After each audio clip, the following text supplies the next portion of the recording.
Dans un monde rationnel, banal et prévisible, rien n'est aussi intriguant, rien n'est aussi fascinant et angoissant que le sentiment du mystère qui nous envahit lorsque nous faisons face à l'inconnu. En 1941, une famille de Ruby Creek est chassée de sa ferme à la suite d'une vision d'horreur. Quel animal a laissé ses empreintes mystérieuses?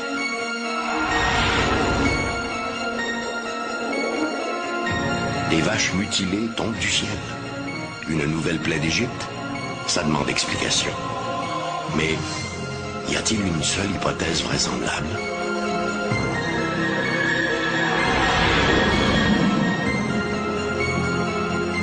En mai 2000, un policier à la retraite observe depuis sa maison en bordure du lac Memphremagog un étrange sillage. S'agirait-il de Memphrey, le monstre des légendes amérindiennes? Des oiseaux géants, des Thunderbirds, ornent les totems des tribus de la côte ouest canadienne. Ces volatiles auraient-ils existé dans un passé récent?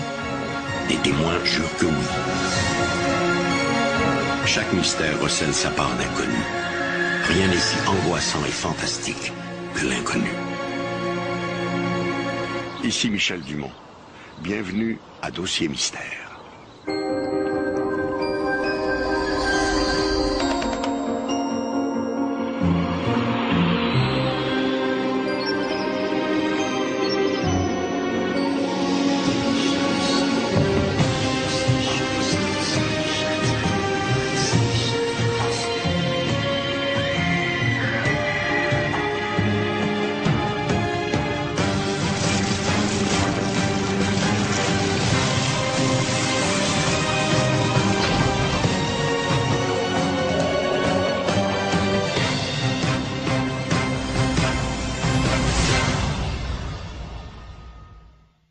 À en croire la littérature, des hominidés géants, mi-homme, mi-animal, vivaient cachés dans les vastes forêts de la côte ouest du continent nord-américain, de la Colombie-Britannique à la Californie.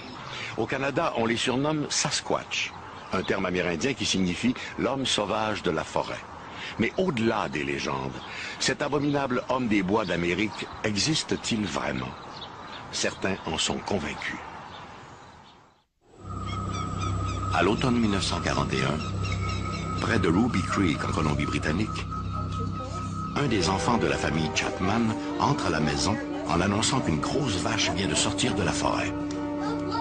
À la place d'une vache, Madame Chapman aperçoit une créature haute de 3 mètres dont le corps est couvert d'une fourrure sombre qui avance vers la maison.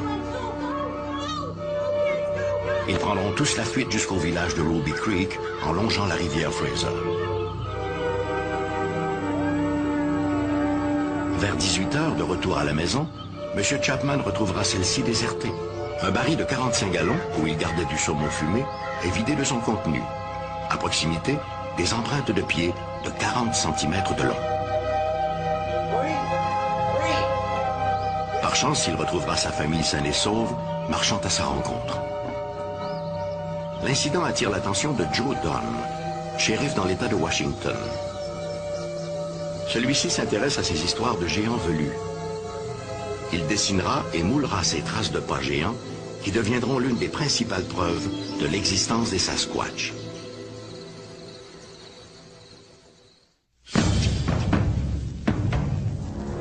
En 1967, Roger Patterson et Bob Gilman capturent ces images qui nous prouvent l'existence de ce que les Amérindiens appelaient le Sasquatch. Le film a été étudié par une foule de scientifiques qui ont conclu que cette créature était bien réelle. Mais il est vrai aussi qu'il y a eu de nombreuses affirmations contraires. Néanmoins, pour l'heure, toutes les études menées sur le film s'entendent à dire qu'il s'agit bel et bien d'un Bigfoot. Bigfoot pour certains, Sasquatch pour d'autres, le mythe semble devenu réalité. Si le nom de la créature diffère, la description qu'en ont fait les témoins est toujours la même, peu importe l'endroit où l'on se trouve. Le phénomène du Sasquatch est très intriguant. On le retrouve à peu près dans toutes les provinces canadiennes et dans presque tous les États américains.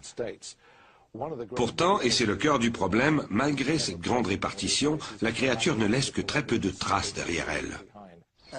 En tant que biologiste de la faune, je dépends des empreintes que laisseraient par exemple des mammifères pour estimer leur nombre dans une région donnée. Nous ne voyons pas souvent d'ours ou d'autres petits mammifères parce qu'il s'agit surtout d'animaux nocturnes. C'est pourquoi nous dépendons des empreintes. Un premier témoignage nous vient de l'explorateur David Thompson, qui affirme avoir découvert près de Jasper en 1811, sur les pentes enneigées d'un glacier, toute une série d'empreintes géantes. Et, selon lui, ce n'était pas celle d'un ours ou d'un grizzly.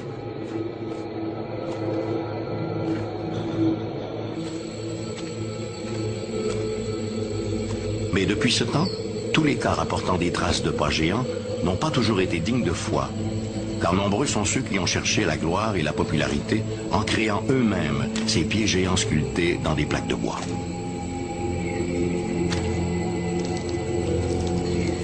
Malheureusement pour eux, les moulages ont permis de faire la différence entre ces canulars et les véritables empreintes d'origine inconnue. Il n'en demeure pas moins que selon les experts, il faudrait imaginer une créature d'environ 300 kilos pour laisser derrière elle des empreintes si troublantes.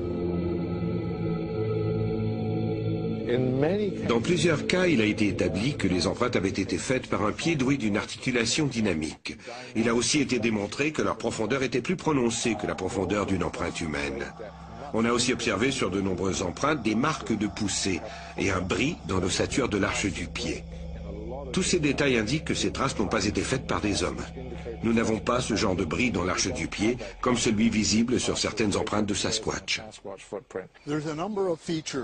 Ces moulages présentent de nombreuses caractéristiques montrant différents aspects dans l'anatomie du pied du Sasquatch. L'un d'eux est le gros orteil légèrement en retrait, une caractéristique propre aux primates. Dans d'autres moulages faits dans un sol mou, on peut voir des lignes très fines. Ce sont des crêtes dermiques, une caractéristique que l'on retrouve aussi chez les humains, dans les empreintes digitales ou les empreintes du pied. Il y a aussi d'autres éléments comme des lignes en forme de croissant qui indiquent une flexion du pied. Ce sont là des détails que très peu de gens auraient pu savoir, ni même un grand nombre de zoologues. Oui, en définitive, ces empreintes sont très convaincantes. Les sceptiques sont encore nombreux. Ils exigent des preuves plus tangibles que de simples moulages de pieds géants.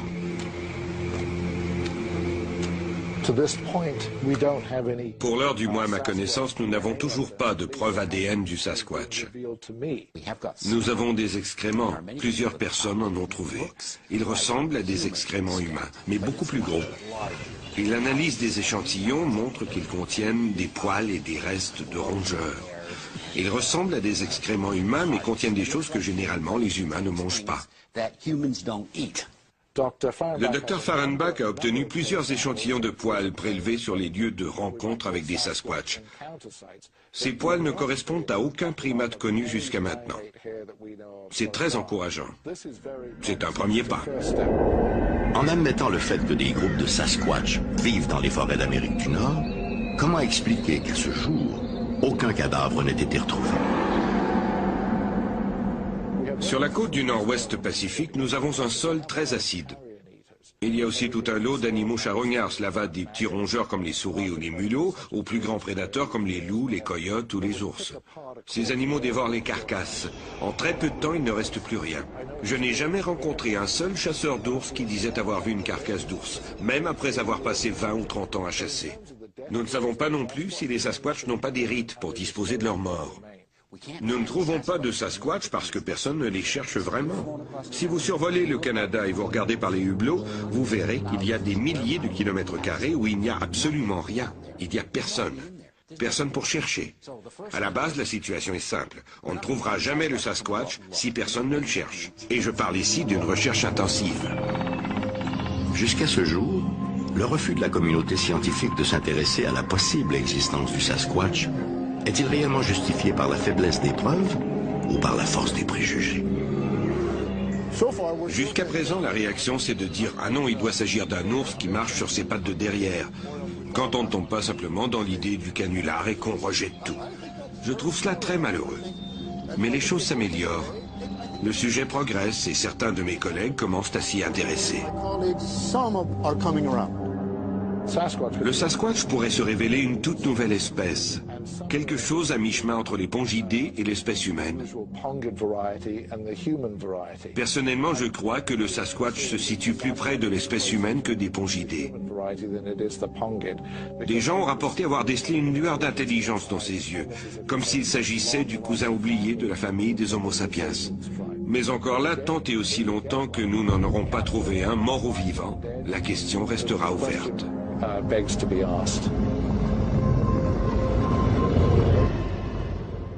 Le scientifique américain Carl Sagan disait « Une affirmation extraordinaire demande une preuve extraordinaire ».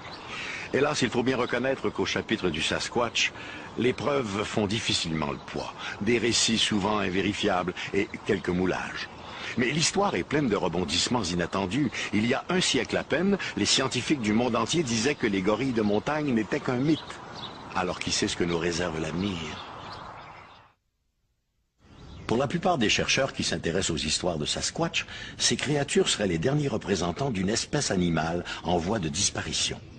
Quelques rares enquêteurs croient même que les Sasquatch seraient des extraterrestres. Il faut dire que dans l'univers des phénomènes étranges, les extraterrestres ont souvent le dos large. Aux dernières nouvelles, ils s'amuseraient même à jouer les savants fous avec nos animaux de ferme. Ridicule, pensez-vous? Ce n'est pas la vie de tout le monde.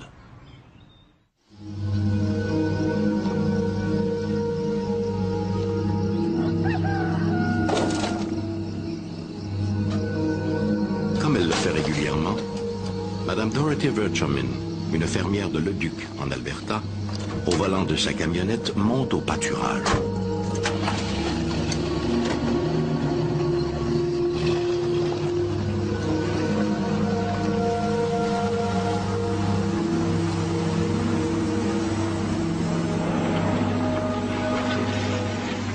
Elle remarque l'une de ses génisses étendue dans l'herbe. Croyant la bête malade, la fermière arrête la camionnette et s'approche. Le triste spectacle de l'animal la laisse pantoise. La vache est couchée sur le côté, morte et mutilée, probablement depuis 2 jours. Elle a été amputée du rectum, de la vulve, des trayons, d'un œil et d'une oreille. Une grande surface de peau a aussi été prélevée autour du pis. Toutes ces incisions ont été faites avec une précision chirurgicale et la carcasse ne présente aucune marque de morsure qui pourrait laisser croire à des prédateurs. Comme tous les fermiers et fermières de la région, Madame Verchomin a, elle aussi, entendu parler de ces histoires de mutilations animales. Mais jusqu'à tout récemment, elle les avait toujours considérées avec un certain amusement. Mais voilà que depuis le mois d'avril, c'est la 4e de ces bêtes qu'elle trouve ainsi morte et mutilée. Dorothy Verchomin commence à croire qu'il n'y a peut-être pas de fumée sans feu.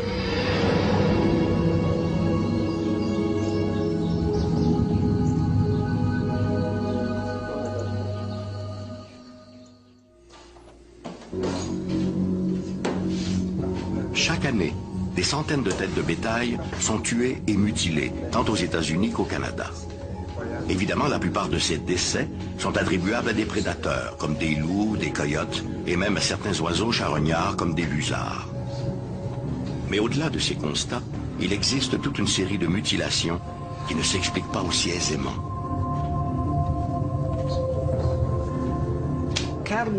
Le phénomène des mutilations animales implique des animaux qui semblent être morts instantanément.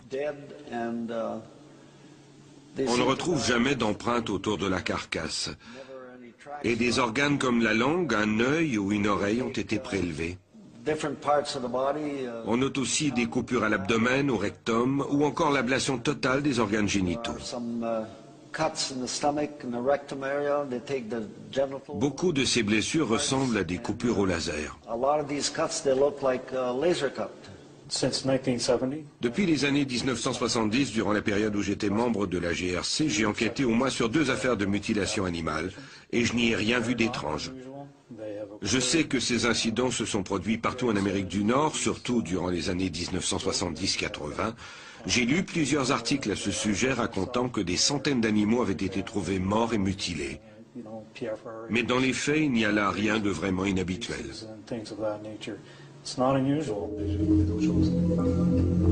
Le phénomène n'est pas nouveau. Déjà en 1967, un cheval est découvert mort et mutilé dans un buisson près de la réserve amérindienne de Sarcee en Alberta.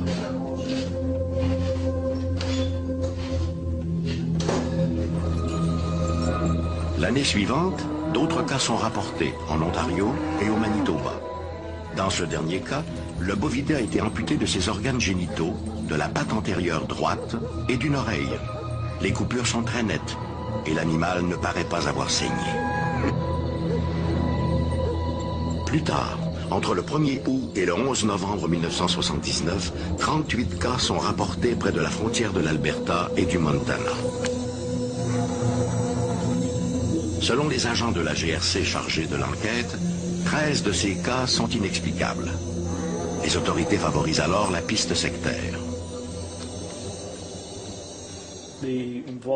L'implication de groupes occultes ou sataniques a toujours été associée à ces soi-disant mutilations animales.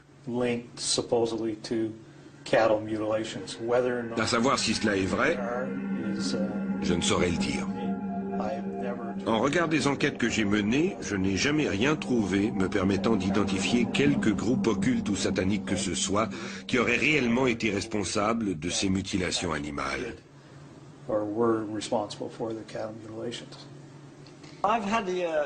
À 2 ou 3 reprises, des agents de la GRC m'ont accompagné.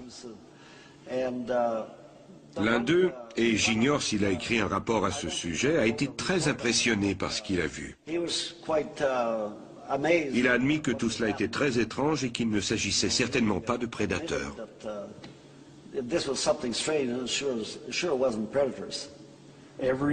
Chaque année, à travers tous les détachements où j'ai été impliqué, et en particulier dans les prairies, des agriculteurs disaient avoir trouvé des bêtes mortes. Elles étaient mortes de causes naturelles. Et lorsqu'une bête est morte depuis un certain temps, comment peut-on déterminer avec exactitude les causes de la mort? Par contre, il est clair que s'il s'agissait d'une cause extérieure, que ce soit un coup de feu ou un autre type de trauma, il y aurait des preuves. Or, dans les cas qui nous intéressent, il n'y a rien de cela. Ces vaches sont mortes de maladies ou d'autres causes tout à fait naturelles. Et c'est uniquement ce qui a pu être déterminé.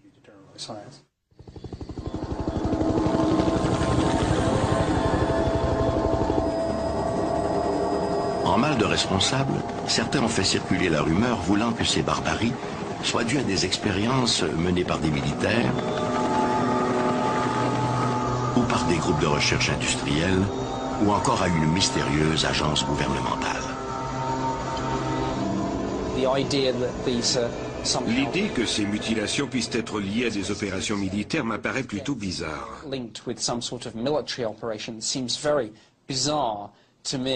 Le scénario de ces militaires se baladant la nuit pour mutiler des animaux semble tout à fait extraordinaire.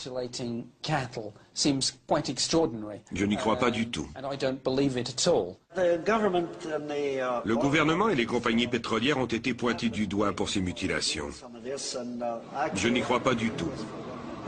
Certains ont prétendu que les compagnies pétrolières mutilaient des animaux pour connaître leur diète et voir s'ils n'avaient pas ingéré des aliments à haute teneur en carbone, ce qui pourrait être un indice de la présence de gisements souterrains. Mon ranch est plutôt riche en pétrole, et ces gens ne sont jamais venus mutiler mes bêtes, ils ont préféré me poser la question. Depuis 1980, les autorités policières canadiennes semblent se désintéresser des cas de mutilations animales. Il semblerait même que plusieurs enquêtes n'ont jamais été complétées. Il faut comprendre qu'il y a des coûts liés aux enquêtes et que les agents, même s'il s'agit de régions rurales, font leur possible pour déterminer les causes d'un incident. Leur travail consiste à répondre aux plaintes et à déterminer s'il y a eu ou non une activité criminelle. Et si c'est le cas, leur mandat est d'arrêter le responsable et de le traduire devant les tribunaux. Ensuite, la justice suit son cours. Je ne vois aucune raison quelle qu'elle soit pour que la GRC ou toute autre agence gouvernementale agisse autrement en se disant « Tiens, on a trouvé une vache mutilée ici, étouffons l'affaire ». Ça n'a aucun sens. En juin 2002, un fermier de Veteran en Alberta, Floyd Vetter, découvre l'une de ses vaches morte et mutilée. Toute la tête de l'animal a été écorchée, ne laissant voir qu'un crâne dénudé. La bête n'a apparemment subi aucune autre mutilation. Curieusement, les branches des arbres situés à la verticale de la carcasse ont été brisées. On dirait que l'animal a été balancé du haut des airs après avoir été mutilé ailleurs. Autour, il n'y a aucune trace de sang ni de prédateur. Pour Floyd Vetter, le cas est clair. Le coupable ne pouvait venir que d'en haut.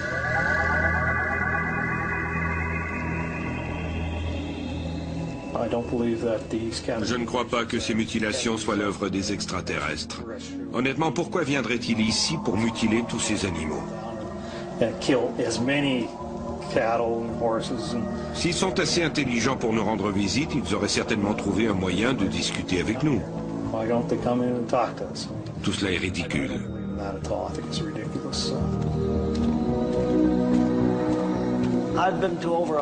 Jusqu'à présent, j'ai enquêté sur plus d'une centaine de cas. Je sais ce que peuvent faire ou non des prédateurs. Dans certains cas, on a relevé de la radioactivité sur les carcasses ou autour. Dans d'autres cas, le champ magnétique présentait des anomalies. Dans plusieurs incidents, le sang n'était plus que de l'hémoglobine. Or, d'après le Dr Levengood du Michigan, qui a travaillé à partir de mes échantillons, réduire le sang à l'état d'hémoglobine et ce directement sur le terrain équivaut à faire une chirurgie du cerveau dans une cuisine avec des ustensiles. Cela n'a pas plus de sens. J'ai enquêté sur un cas où les os étaient noircis et les graisses littéralement fondues sur les os de l'animal. Il ne restait que les collagènes. Pour tirer des collagènes de la graisse animale, il faut la chauffer avec des micro-ondes. Je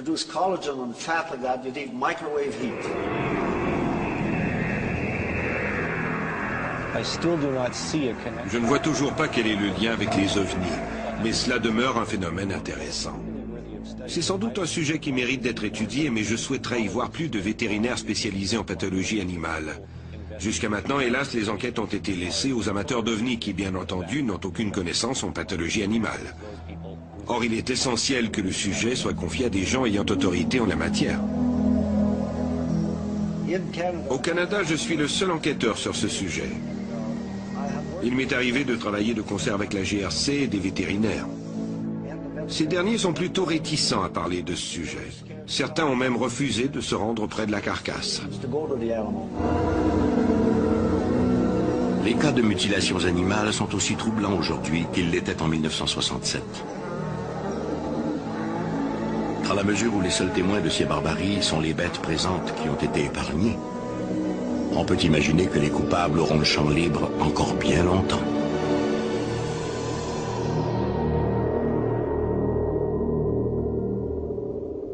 À ce jour, aucune enquête officielle n'a jamais été menée au Canada pour expliquer ces mutilations animales. Par contre, aux États-Unis, un ancien agent du FBI, Kenneth Rommel, chargé d'enquêter sur ce phénomène, attribue dans son rapport l'adhésion aux hypothèses bizarres au niveau d'éducation des agriculteurs et des amateurs. Une conclusion qui est loin de faire l'unanimité. Comme quoi, ce sont les préjugés qui, parfois, nourrissent le mystère.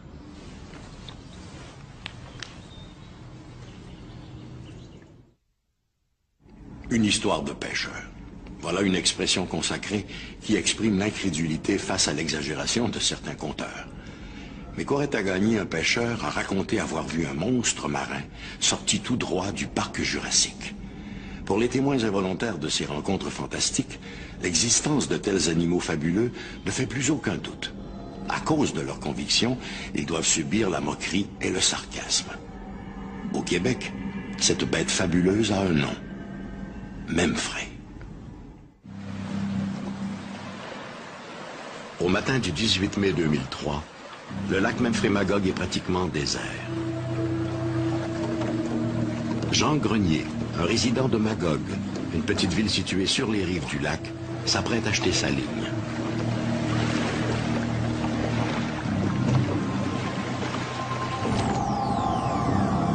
Grenier remarque des reflets insolites, comme si l'eau était agitée par un remous.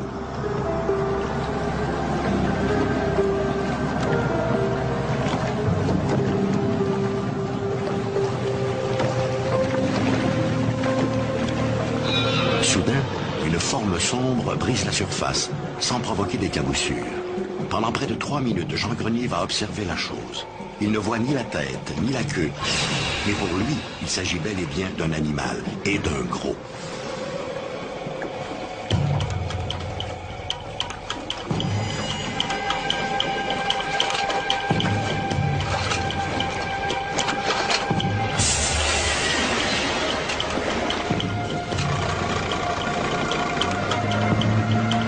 Le pêcheur de Magog n'oubliera jamais cette matinée. Ce jour où il a vu Memphrey, le légendaire monstre du lac Memphrey-Magog. Situé en Estrie, au Québec, le lac Memphrey-Magog fait 52 km de long, dont 22 km se trouvent au Vermont, en territoire américain. Depuis 2 siècles, on raconte qu'une bête étrange habiterait ces eaux. Déjà au tout début de la colonie, les Amérindiens racontaient qu'ils ne se baignaient jamais dans le lac à cause des anacondas, ce qui signifie serpent géant.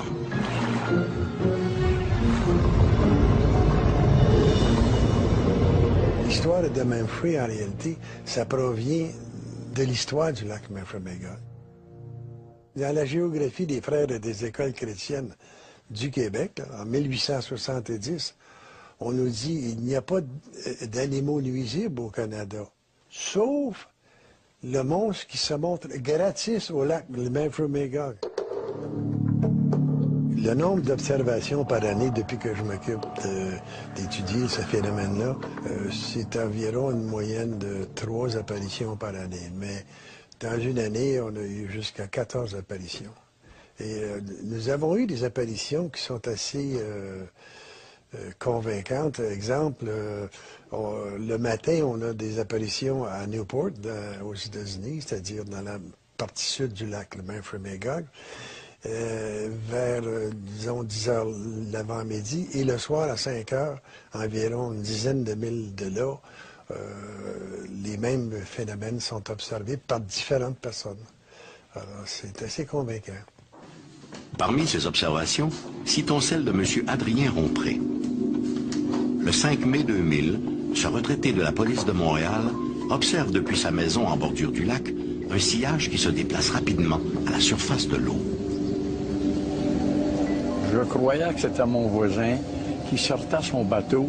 C'est ça qui a attiré mon attention, parce que je croyais jamais à ce que M. Boisvert disait quand les gens lui racontaient qu'il avait vu Memphrey qui appelle. Mais moi, j'y croyais pas. Mais là, en apercevant ce phénomène, cette bête, je me suis dit, c'est Memphrey. Hey, Claire! Claire, viens ici. Voir. Vu que c'était ça, j'ai appelé mon épouse. Puis je dis, viens voir, il y a quelque chose d'étrange dans l'eau. Elle est venue avec moi. Et puis là, elle s'est aperçue comme moi que c'était quelque chose qu'on ne voyait jamais dans le lac. C'était la vague de ce poisson-là. Pas poisson, parce que c'est pas un poisson. C'est cette bête-là qui s'approchait, qui sortait de l'eau, qui remontait, qui plongeait. Et puis qu'on a regardé un bon moment ensemble. Ça ressemblait pour moi à une loutre de mer. Je peux pas dire que ça peut être ça, mais en tout cas, c'est quelque chose de très étrange, qui était de 4 à 6 pieds de longueur, et puis une tête assez prononcée, des gros yeux, avec des poils de chaque bord de la bouche.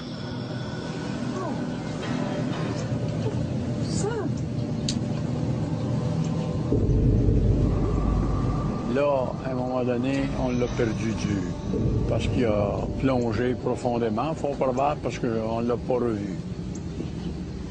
À la question qu'on me pose assez souvent, s'il y a eu des recherches scientifiques à essayer de prouver l'existence ou la non-existence de ce phénomène, je dois dire qu'une année, un élève du MIT, du Massachusetts Institute of Technology, est venu ici, puis avec un de mes amis, a fait la longueur du lac, aller-retour, avec ce qu'on appelle un side scan.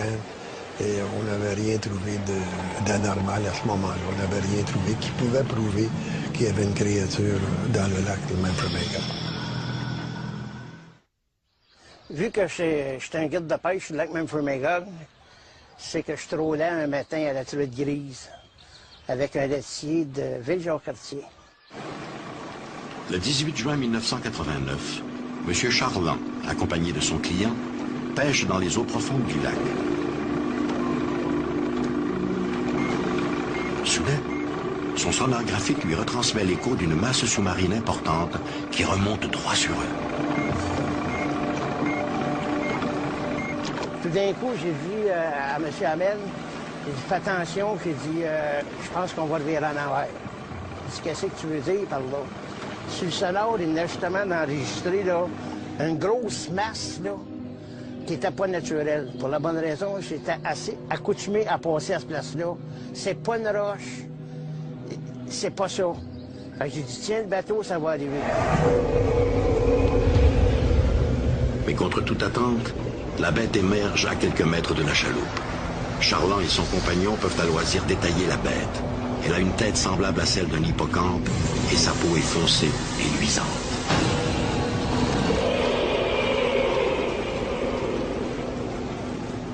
À m'en allant, j'ai vu que c'était sa grosseur d'un cheval environ, puis une queue qui est à peu près de 12 à 14 pieds. Et puis ça avait 2 pattes en avant. Il était debout. Et puis quand j'ai pas couru après, mais j'ai cherché à le voir de plus près, j'ai mis le moteur au bout. Et puis quand on est arrivé à peu près à 150-200 pieds de lui, il a plongé. Si pour certains le monstre ne serait rien d'autre qu'un grand poisson de fond, comme un esturgeon, M. Charland et beaucoup d'autres sont convaincus du contraire. Non, c'est un phénomène, ça. Puis pas l'avoir vu, je vous dirais, je l'ai pas vu, mais je l'ai vu de mes propres yeux. Propres yeux, là, c'est d'anormal. Puis l'autre gars qui était avec moi, il l'a vu, lui, avec. Lui, il voulait plus retourner, il voulait plus retourner sur le lac. Il dit, on va pareil ici, puis on va s'en aller. À cette heure, je ne sais pas s'il y en a plusieurs dans ce lac-là, mais je n'ai vu une fois, puis je vais monter en plus en voir d'autres. Si aujourd'hui la présence d'un grand animal aquatique dans les eaux du lac Memphremagog est à peu près acquise, son identité zoologique est en revanche loin d'être établie. C'est difficile à dire parce qu'on est en 2005 et la semaine dernière, je lisais dans le journal Actualité qu'on venait encore de découvrir des nouvelles espèces d'animaux sur la Terre. Je ne vous parle pas là, dans l'eau, sur la Terre. Et la même chose dans l'eau, on découvre des milles et des milles de nouvelles espèces d'animaux dans l'eau à tous les ans. Alors, c'est pas facile de se prononcer sur ça, parce qu'on n'a jamais encore trouvé qu'est-ce que c'était, disons, les monstres marins à travers le monde. Lac Memphremagog. And it's your vacation? Oui. My vacation? Dans la belle Provence. Ben ouais. Ces images proviennent d'une bande vidéo amateur tournée le 12 août 1997 par une vacancière, Patricia de Brouin-Fournier, et son mari. Alors que le couple pêche tranquillement en cette belle journée, quelque chose d'insolite va se produire.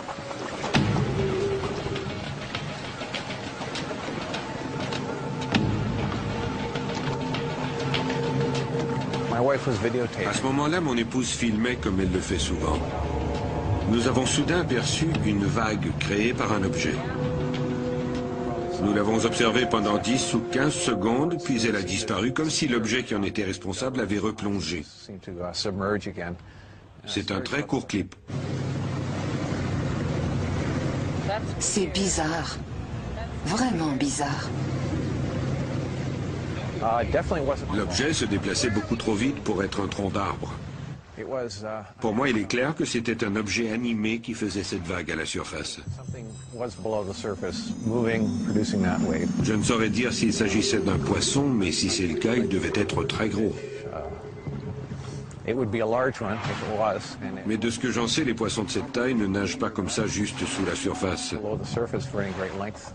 Mais je ne sais pas. Je n'ai aucune idée de ce que c'était.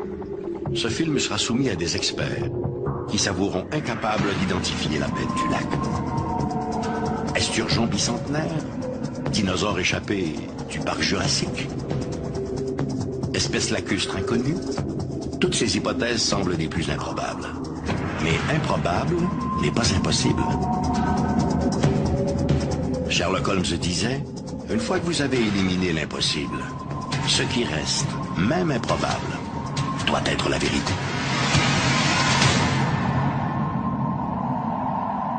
Lorsqu'il est question d'enquêter sur ces phénomènes étranges, comme celui du monstre du lac Memphremagog, la recherche se fait piéger dans un cercle vicieux. Pour obtenir une preuve convaincante, les chercheurs ont besoin d'équipements, de moyens et d'une logistique importante. Un genre d'enquête qui nécessite d'importants déboursés. Mais sans preuve digne de ce nom, aucun bailleur de fonds n'est prêt à investir dans ces recherches. Et sans investissement, il est impossible de prouver ces phénomènes. Et pourtant, ces histoires de pêcheurs persistent. En parcourant les annales des cryptozoologues, ces passionnés qui s'intéressent aux espèces légendaires et à celles officiellement disparues de la surface du globe, la Terre paraît un endroit bien étrange. Des forêts de la côte ouest de l'Amérique du Nord aux profondeurs abyssales du Pacifique, il existerait des dizaines de créatures fabuleuses encore inconnues de la zoologie. Qui n'a pas entendu parler du monstre du Loch Ness ou du Yéti, l'abominable homme des neiges de l'Himalaya? Il y a aussi leurs cousins plus discrets, comme le Mokele Mbembe, un dinosaure nain qui vivrait dans les forêts du continent africain. Ou encore les Thunderbirds, ces oiseaux géants sortis tout droit des mythologies amérindiennes.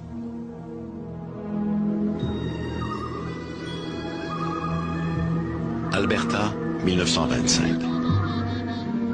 Deux touristes accostent avec leur canot sur la rive d'un lac, un endroit paradisiaque au pied des montagnes rocheuses. Alors qu'ils sortent leur embarcation de l'eau, ils remarquent un grand oiseau brun, très haut dans le ciel. D'où il se trouve, ils supposent qu'il s'agit d'un aigle. Mais plus ils se rapprochent, plus ils ont l'impression que sa taille est démesurée. L'oiseau semble transporter un gros objet. Comme l'animal fonce droit sur eux, les touristes se mettent à hurler pour le distraire. Le volatile, peut-être effrayé par cette soudaine agitation, laisse alors tomber sa prise, puis disparaît derrière une colline proche. Les deux hommes se précipitent à l'endroit où est tombée la proie. À leur grand étonnement, il ne s'agit ni d'un lièvre ni d'un écureuil, mais d'un animal de bien plus grande taille. Ils apportent la carcasse à l'agent du parc pour la faire peser. Résultat, 6 kilos. Que l'oiseau de proie puisse emporter dans les airs une prise d'1 ou 2 kilos, c'est déjà extraordinaire. Mais une proie de 6 kilos, c'est très improbable. À moins qu'il ne s'agisse d'un oiseau hors du commun, comme ces légendaires Thunderbirds, si souvent évoqués dans les légendes amérindiennes. Les Thunderbirds sont d'immenses oiseaux prédateurs, dont l'envergure des ailes est au moins 2 fois plus étendue que celle du condor des Andes, que l'on retrouve en Amérique du Sud, et qui est considéré comme le plus grand oiseau au monde. Les références historiques relatives à l'existence d'oiseaux géants ne manquent pas. En Amérique, la plupart des traditions autochtones parlent d'oiseaux géants. On en trouve des représentations dans l'art pictural amérindien et dans les totems. En fonction des communautés autochtones, ces oiseaux géants portent divers noms. Dans la culture populaire, on les appelle les Thunderbirds. Leur nom le plus populaire est Thunderbird. Au printemps, lorsque les tempêtes frappent les régions du Nord, que ce soit la région des Grands Lacs ou la côte du Nord-Ouest Pacifique, de l'Ontario à la Colombie-Britannique, on raconte que le vol migratoire des Thunderbirds les amène à nicher dans ces régions. Et c'est ainsi que les Amérindiens sont venus à désigner ces endroits comme étant les lieux où venaient nicher les Thunderbirds. À en croire la tradition autochtone, les Thunderbirds auraient disparu un peu avant l'arrivée de l'homme blanc en terre d'Amérique. Toutefois, des témoignages semblent indiquer que certains de ces immenses volatiles auraient peut-être survécu jusqu'à nos jours. En septembre 1974, Daniel Caron de Louvicourt au Québec arrive chez lui. Il aperçoit un gros oiseau s'abreuvant dans une mare d'eau. Très étonné de la taille du volatile, qu'il estime à plus d'1 mètre, il court alerter sa sœur.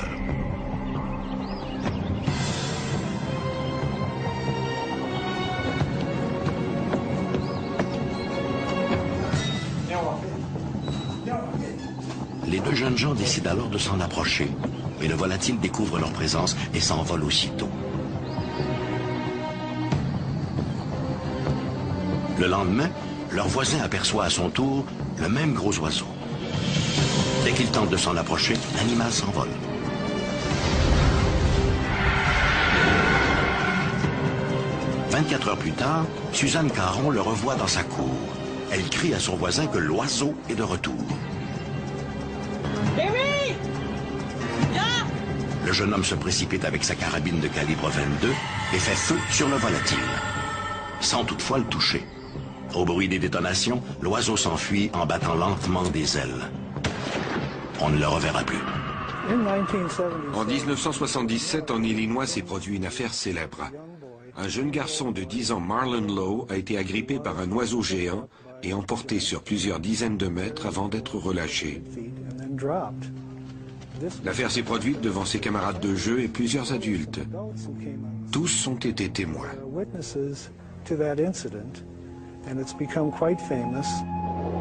Pour les zoologues, les Thunderbirds ne sont que des animaux de légende. Les récits s'expliqueraient vraisemblablement par des condors de Californie, des aigles royaux ou des vautours vus dans des conditions particulières ou par des observateurs inexpérimentés. Mais la surprise et l'inexpérience des témoins n'expliquent pas tout. Certains de ces récits proviennent de pilotes d'avion qui auraient croisé ces mystérieux volatiles. Si aucun oiseau de la faune actuelle ne correspond aux descriptions des Thunderbirds, il n'en a pas toujours été ainsi. Il y a des milliers d'années, le ciel de l'Amérique du Nord était sillonné par d'immenses oiseaux, les teratornes. La présence des Thunderbirds est souvent liée aux vautours teratornes, dont l'existence est connue via les fossiles. À une époque, ces oiseaux étaient très répandus, comme le prouve la découverte de nombreux fossiles, et ce, particulièrement en Californie. L'envergure de ces oiseaux pouvait facilement atteindre 5 à 6 mètres. On a même trouvé des fossiles qui suggèrent qu'ils pouvaient être encore plus grands. Ce sont là d'excellents candidats pour expliquer l'existence actuelle des Thunderbirds. Si la plupart des témoins s'accordent pour dire que les Thunderbirds ressemblent à des aigles gigantesques, d'autres parlent plutôt d'oiseaux semblables aux teratornes. En octobre 2002, des autochtones d'Alaska ont rapporté avoir vu un oiseau aussi grand qu'un avion et ressemblant à un ptérodactyle. À la même époque, Nina Fulford, une artiste de New Westminster en Colombie-Britannique, a vu elle aussi l'un de ces mystérieux ptérodactyles.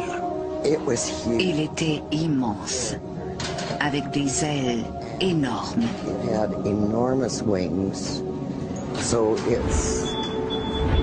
On aurait dit qu'il volait au ralenti.